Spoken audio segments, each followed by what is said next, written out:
ಇನ್ನು ಬ್ರೇಕ್ಫಾಸ್ಟ್ಗೆ ಡಿಕೆ ಶಿವಕುಮಾರ್ ಅವರ ನಿವಾಸಕ್ಕೆ ಸಿದ್ದರಾಮಯ್ಯನವರು ತೆರಳಿದಂತಹ ಸಂದರ್ಭದಲ್ಲಿ ಡಿಕೆ ಅವರು ಹೋಮ್ ಟೂರ್ ಕೂಡ ಮಾಡಿಸಿದ್ದಾರೆ. ಅಂದರೆ ಅವರ ಮನೆಯನ್ನ ಸಂಪೂರ್ಣವಾಗಿ ಸಿದ್ದರಾಮಯ್ಯನವರಿಗೆ ಪರಿಚಯಿಸಿದ್ದಾರೆ. ಸದಾಶಿವನಗರದ ಡಿಕೆ ಶಿವಕುಮಾರ್ ಅವರ ನಿವಾಸ. ಉಪಹಾರ ಕೂಟಕ್ಕೆ ಬಂದಾಗ ಮನೆ ತೋರಿಸಿದ್ದಾರೆ ಡಿಕೆ. ಗಮನಿಸ್ತಾ ಇದ್ದೀರಿ, ಹಳೆ ಫೋಟೋಗಳನ್ನ ಸಿದ್ದರಾಮಯ್ಯನವರಿಗೆ ಡಿಕೆ ಶಿವಕುಮಾರ್ ಅವರು ತೋರಿಸ್ತಾರೆ.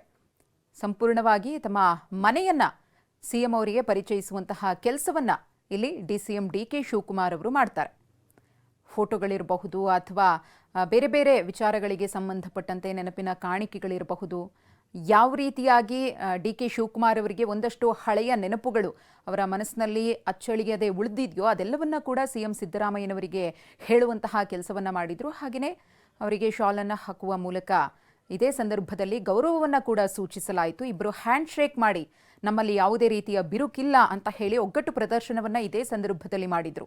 ಇದು ಗಮನಿಸ್ತಾ ಇದ್ದೀರಿ, ಫೋಟೋವನ್ನ ತೋರಿಸ್ತಿದ್ದಾರೆ. ಆ ಫೋಟೋದ ಒಂದಷ್ಟು ಹಳೆ ವಿಚಾರಗಳನ್ನ ಸಿಎಂ ಸಿದ್ದರಾಮಯ್ಯನವರಿಗೆ ಎಕ್ಸ್ಪ್ಲೈನ್ ಮಾಡಿದ್ರು.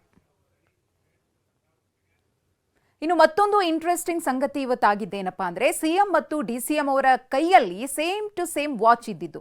ಬ್ರೇಕ್ಫಾಸ್ಟ್ ವೇಳೆ ಗಮನ ಸೆಳೆದಂತಹ ಒಂದೇ ಬ್ರ್ಯಾಂಡ್ನ ವಾಚ್ ಇದು. ಕಾರ್ಟಿಯಾರ್ ಬ್ರ್ಯಾಂಡ್ನ ವಾಚ್ ಅನ್ನ ಸಿಎಂ ಮತ್ತು ಡಿಸಿಎಂ ಧರಿಸಿದ್ರು. ಒಂದೇ ರೀತಿಯ ವಾಚ್ ಅನ್ನ ಧರಿಸುವ ಮೂಲಕ ಒಗ್ಗಟ್ಟು ಪ್ರದರ್ಶನ ಮಾಡಿದ್ರ ಅನ್ನೋ ಆಂಗಲ್ ಅಲ್ಲೂ ಕೂಡ ಇದೀಗ ಚರ್ಚೆ ಆಗ್ತಿದೆ. ಗಮನಿಸ್ತಾ ಇದ್ರಿ, ಸಿಎಂ ಮತ್ತು ಡಿಸಿಎಂ ಅವರ ಕೈಯಲ್ಲಿ ಒಂದೇ ಬ್ರ್ಯಾಂಡ್ನ ವಾಚ್, ಕಾರ್ಟಿಯರ್ ವಾಚ್.